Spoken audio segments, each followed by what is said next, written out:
সালামু আলাইকুম। সবাই ভালো আছেন আশা করি। যে যেখানেই আছেন সকল ধর্ম বর্ণ নির্বিশেষে সবাইকে শুভেচ্ছা। তো আমাদের একটা ভিডিও দেওয়ার কথা ছিল, das Leben ist zu kurz Deutsch zu lernen। তো এই কথাটা যদি বাংলা অর্থ করি তাহলে এটা দাঁড়াইতেছে, আমাদের জীবনটা অনেক ছোট জার্মান ভাষা শেখার জন্য। তো এখানে জার্মান ভাষার দুর্ভেদ্যতা সম্পর্কে বোঝানো হয়েছে। তো ভয় পাওয়ার কিছু নাই। জার্মান ল্যাঙ্গুয়েজটা এটা অনেক একটা কঠিন একটা ভাষা। এখন এটা কিভাবে আমরা বুঝবো যে জার্মান ভাষাটা আসলেই কঠিন? প্রথমত হইল,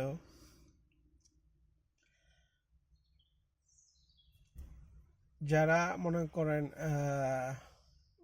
প্রবাসে বসবাস করে, 2-3টা ভাষা শিখছে, তো তারা জার্মানি আসার পরে যখন জার্মান ভাষা শিখছে বা শিখতেছে, তারা বলতে পারবো। আর পাশাপাশি ইভেন জার্মানরা পর্যন্ত বলে যে জার্মান ভাষা সো ডিফিকাল্ট। আসলে এখানে আপনার প্যানিক হওয়ার কিছু নাই। সব কিছু শেখার একটা প্রক্রিয়া আছে। হ্যাঁ, একটা প্রক্রিয়া আছে, মেথড আছে, ট্যাকটিক্স আছে, যেটাই বলেন, বা ট্রিক্স আছে। তো জার্মান ভাষাটা শুধু জার্মানিতেই চলে না, আপনার অস্ট্রিয়াতে চলে, সুইজারল্যান্ডের একটা পাশে চলে, পাশাপাশি লুক্সেমবার্গে ফ্রান্স ভাষার সাথে সাথে জার্মান ভাষাটাও চলে। তো জার্মান ভাষার মূলত 5টা লেভেল আছে, A1 থেকে আপনার C2 পর্যন্ত। তো মূলত আপনার A1 থেকে আপনার B1 পর্যন্ত, এখানে এটা বাধ্যতামূলক অলমোস্ট সকল ইমিগ্রেন্টদের জন্য।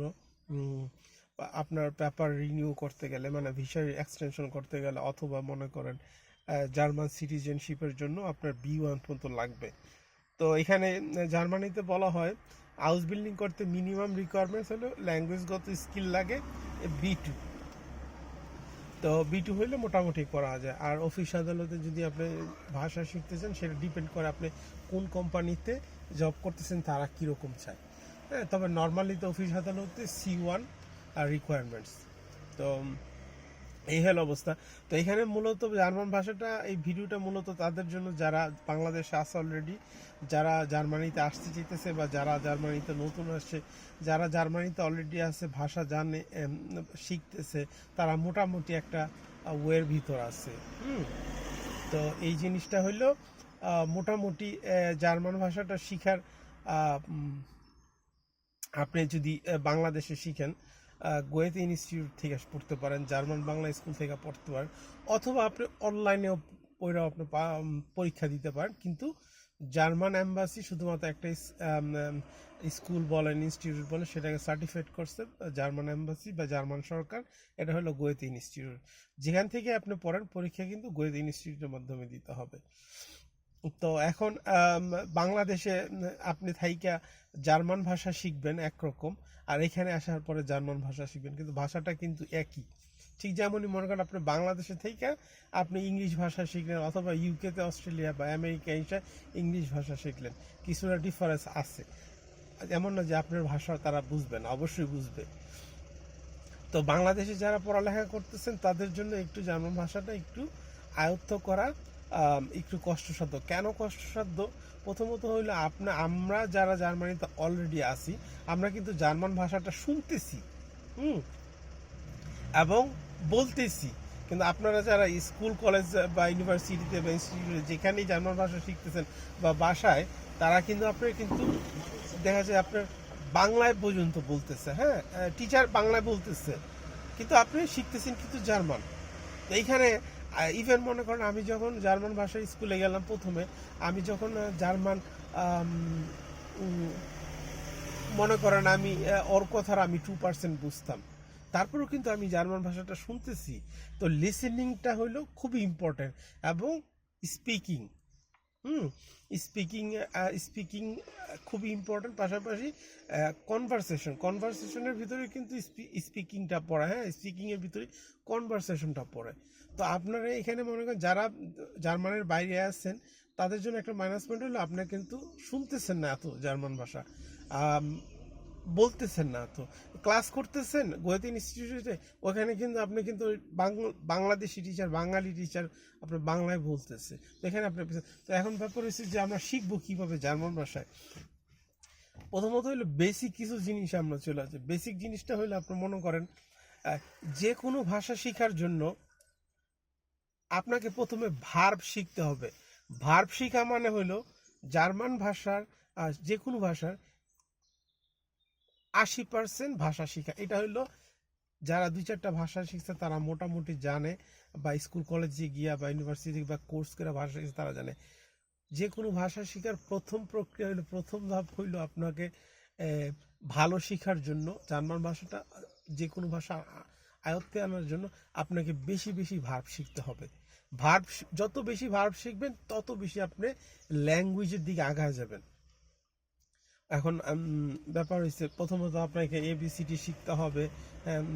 আমি যাই, তুমি যাও, আমি কেমন, তুমি কেমন আছো, তোমার বয়স কত, এগুলো তো আমরা শিখবই।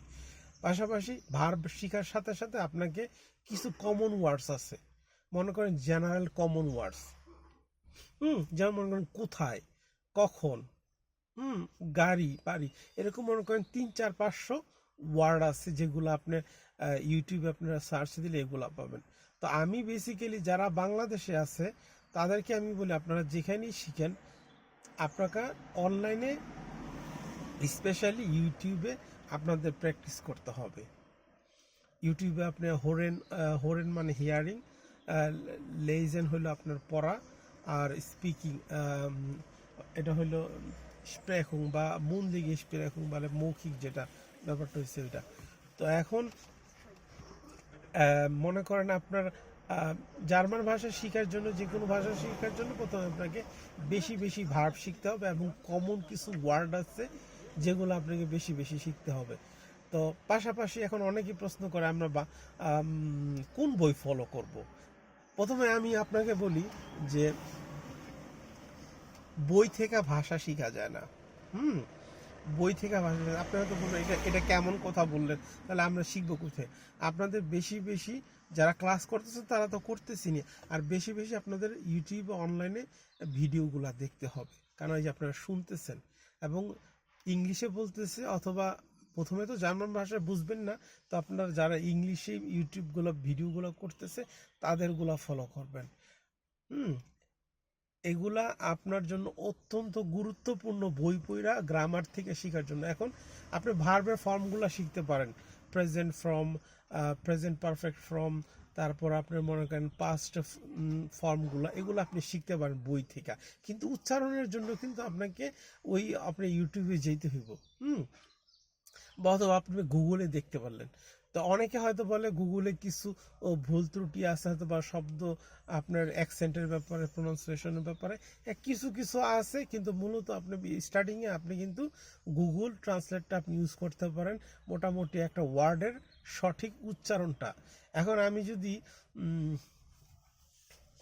মনে করেন জার্মানির একটা আর্টিকেল DER, আমি এটা ইংলিশে বললাম, হ্যাঁ, আপনি যখন এটা উচ্চারণ করবেন, আমরা বাংলাদেশিরা যারা বাংলাদেশে থাকে তারা উচ্চারণ করবে হইলো এটা দের, কিন্তু এটা অরিজিনাল উচ্চারণ হইলো দেয়া। তো এখন এই জন্য আপনাকে বেশি বেশি যখন আপনি বই থেকে পড়বেন তখন আপনি বলবেন দের, যতই আপনি ওই অ্যালফাবেটগুলো শিখেন। তো এই জন্য আপনাকে বেশি বেশি ইউটিউবে অনলাইনে আপনাকে শুনতে হবে, পাশাপাশি কার্টুন দেখবেন। হ্যাঁ, যেহেতু আমরা স্টার্টিংয়ে ভাষা শিখতেছি, কার্টুন দেখবেন, এবং প্রচুর আপনি ইউটিউবে ইউটিউবার আছে যারা ভাষা শেখায়, এরা ইংলিশে বলে। তো আপনি প্রথমে তাদেরগুলা ফলো করবেন, যেমন মনে করেন lesson 1, lesson 2, lesson 3, lesson 4, lesson 5, এইভাবে A1-এর আপনার পার্ট বাই পার্ট পর্যন্ত আপনার ভিডিও দেওয়া আছে। তো এই জিনিসগুলো আপনি ফলো করবেন, ইউটিউবে সার্চ দিবেন ইংলিশে লিখে জার্মান A1, দেখবেন আসবো। একটা ফলো করেন, সাবস্ক্রাইব করে দেন, নোটিফিকেশন করে দেন, আপনার প্রতিটা ভিডিও আসতেছে আপনারা দেখতেছেন, একটা ভিডিও বারবার দেখবেন। আর যেই শব্দটা শিখবেন বেশি বেশি ওইটা লেখার চেষ্টা করবেন। এই জিনিসগুলো আমরা কিন্তু সবাই জানি, কিন্তু তারপরেও কিন্তু দেখা যায় অনেক সময় কিন্তু মানি না, শিখি। একটা শব্দ আপনি শিখলেন 3 দিন পর আপনি ভুলে যাবেন, এটা আপনি লেখেন 8 বার 10 বার 5 বার 7 বার লেখেন, লেখার পরে আবার 2-3 দিন ব্রেক দেন, এরপরে আবার এই শব্দটা রিভাইজ দেন। হ্যাঁ, এইভাবে কয়েকবার রিভাইজ দিলে এরপর জিনিসটা আপনার ব্রেনে সেট আপ হয়ে যাব। প্রচুর আপনার মনে মনে আপনারা বিভিন্ন সেন্টেন্স বানাবেন, সেন্টেন্স বানায় আপনার ওটা গুগল ট্রান্সলেটে ইংলিশে লিখবেন, লেখাটা ট্রান্সলেট দিবেন, দেখবেন যে ওটার সঠিক অ্যান্সারটা কি আসে। হ্যাঁ, ওখানে ভুল হইতে পারে। আর প্রথমে আপনি একটা জিনিস মনে রাখবেন, আপনি বেশি গ্রামারে চাপ দিবেন না। বেশি গ্রামার শিখতে গেলে আপনার গ্রামারের ল্যাঙ্গুয়েজে ফ্লুয়েন্সি আসে না, এবং at the start do not try to be perfect. আপনার ভুল হবেই, ভুল হইতে হইতে শিখবে। আপনি যখন কন্টিনিউয়াসলি বলতে থাকবেন দেখবেন আপনার 2-4টা কিন্তু ভুল যে ছিল এগুলো কিন্তু অটোমেটিক আপনার কিন্তু শুনতে শুনতে দেখবেন আর এখানে তো আমার ভুল হয়েছে। এই জন্য আপনাকে বেশি বেশি বলতে হবে। যারা অলরেডি আসতেছেন তারা যে যেখানেই যান বলার চেষ্টা করবেন। হ্যাঁ, ভুল হইলেও বলার চেষ্টা করবেন, বলবেন। যখন বলতে বলতে বলতে বলতে একসময় আপনি বুঝবেন আরে আমার তো এখানে ভুল হয়েছে। এই জন্য আপনি স্টার্টিংয়ে আপনি গ্রামারে বেশি চাপ দিবেন না। বেসিক যে গ্রামারগুলো আছে এগুলো তো অবশ্যই শিখবেন, যেমন ভার্ব কনজুগেশন। ভার্ব কনজুগেশন এটা তো মাস্ট, এটা তো আপনি শিখতে হবে। আপনি 10টা ভার্ব শিখলেন, 10টা ভার্বের প্রতিটা কনজুগেশনে শিখলেন। প্রথমে আপনি প্রেজেন্ট ইনডিফিনিট ফর্মগুলো শিখতে হবে। যেমন আমি যাই, তুমি যাও, এইভাবে। যখন আপনি একটা সময় পরে পার হইবে তখন গিয়ে আপনি প্রেজেন্ট পারফেক্ট ফর্মগুলো আপনি শিখতে পারবেন। কারণ আমি গিয়েছিলাম, তুমি খেয়েছো, এরকম আর কি, জাস্ট উদাহরণস্বরূপ বোঝানোর জন্য। তো বেসিক্যালি আপনাকে প্রথমে কি করতে হবে, বইয়ের দিকে বেশি নজর দিবেন না। বেশি বেশি ভার্ব শিখবেন, বেশি বেশি শব্দ শিখবেন। আর বেসিক যে গ্রামারগুলো আছে, যেমন মনে করেন দাতিভ, আকুজাতিভ, তারপর আপনার মনে করেন জেনিটিভটা একটু পরে শিখা সাধারণত। হ্যাঁ, আমরা গিয়ে জেনিটিভটা শিখছি গিয়ে আমরা B1-এর সময়। হ্যাঁ, জেনিটিভটা হয়তো বাংলাদেশ হয়তো গণিত ইনস্টিটিউটে আপনারা হয়তো পড়াইতে পারে, আমি সেটা জানি না, আমি তো আর গণিত ইনস্টিটিউটে আপনার স্টুডেন্ট ছিলাম না। তো এখন এটা ডিপেন্ড করে, পাশাপাশি যারা জার্মান বাংলা স্কুলে পড়তেছেন ওইটা তো ফলো করবেন। আর বেশি বেশি ইউটিউব অনলাইনে পড়বেন, ভার্ব শিখবেন, শব্দ শিখবেন, কার্টুন দেখবেন। কার্টুন নিচে ইংলিশে সাবটাইটেল দেওয়া আছে। ইংলিশে সাবটাইটেল দেওয়া আছে। আর পারফেক্ট হওয়ার চেষ্টা করবেন না। পারফেক্ট হওয়ার স্টার্টিংয়ে আপনি পারফেক্ট হওয়ার চেষ্টা করবেন না। 1 থেকে 1.5-2 বছর পরে দেখবেন অটোমেটিকলি আপনার যে গ্রামাটিক্যাল ভুলগুলো ছিল হয়ে যাব। আপনি প্রথমেই যদি গ্রামারে বেশি নজর দেন তখন আপনি আপনার ফ্লুয়েন্সিতে আপনি পিছনে পড়ে যাবেন। পাশাপাশি আপনার এই যে ওয়ার্ডের যে একটা দক্ষতা, হ্যাঁ, শব্দ শিখার একটা যে আপনি যত বেশি শব্দ শিখবেন তত আপনার সেন্টেন্সটা বোঝা সহজ হইব। মনে করেন আপনি একটা সেন্টেন্সের ভিতর 20টা ওয়ার্ড আছে, 20টা ওয়ার্ডের ভিতর যদি আপনি 15টা বুঝেন বা 14টা বুঝেন, মোটামুটি সেন্টেন্সটা বুঝবেন। কিন্তু আপনি যদি, হ্যাঁ, এখন আপনি শব্দ শিখলেন কম, 5টা ওয়ার্ড বুঝলেন বা 7টা ওয়ার্ড বুঝলেন, কিন্তু আপনি সেন্টেন্সটা বুঝতেছেন না, কারণ আপনার ওই যে আপনার যেই ওয়ার্ড আপনি শিখেন নাই, তো এনাফ ওয়ার্ড আপনি শিখেন। এই জন্য বেশি বেশি ওয়ার্ড শিখতে হবে, ভার্ব শিখতে হবে। আর ভার্বের ফর্মগুলো আস্তে আস্তে প্রেজেন্ট, তার প্রেজেন্টের পরে পাস্ট, এইভাবে আগায় যাবেন। তো একটু সময় লাগবে, ল্যাঙ্গুয়েজটা এত সহজ না। যখন আপনি জার্মানিতে অলরেডি থাকবেন তখন আপনার মনে করেন আপনার 5 স্টেপ আগে থাকবেন, আর আপনি যখন বাংলাদেশ থেকে শিখবেন আরও পিছনে থাকবেন। এটা খুবই স্বাভাবিক। আপনি যেই দেশে যেখানে থাকবেন ওই দেশের ভাষা শেখার জন্য ওই দেশে আপনার জন্য সবচেয়ে বেস্ট প্লেস, কারণ আপনি শুনতেছেন, বলতেছেন। আর চেষ্টা করতে হইব বেশি গ্রামারে নজর দিবেন না। আর যেটা প্রথমেই আর আবার বলছি যে ভুল হবেই, ভুল হইতেই তো শিখবো। আপনার প্রথমেই যদি আপনি চিন্তা করেন আপনার প্রতিটা সেন্টেন্স আপনি 100% কারেক্টলি বলবেন, তাহলে আপনার একটা সেন্টেন্স বলতে আপনি চিন্তা করতে পারে গ্রামার চিন্তা করে একটা সেন্টেন্স আপনাকে 10 সেকেন্ড 15 সেকেন্ড লাগবে একটা সেন্টেন্স শেষ করতে বলতে। যে চিন্তা করবেন আপনার গ্রামার দিয়ে, এই জন্য বেশি বেশি গ্রামারে নজর দেওয়া যাবে না, বেসিক গ্রামারগুলো শিখতে হবে, ভার্ব শিখতে হবে, পাশাপাশি আপনার শব্দ শিখতে হবে, কার্টুন দেখতে হবে, বই যে কোনো একটা হইলেই হইলো, আপনার বইয়ের থেকে ভার্বের ফর্মগুলো দেখবেন।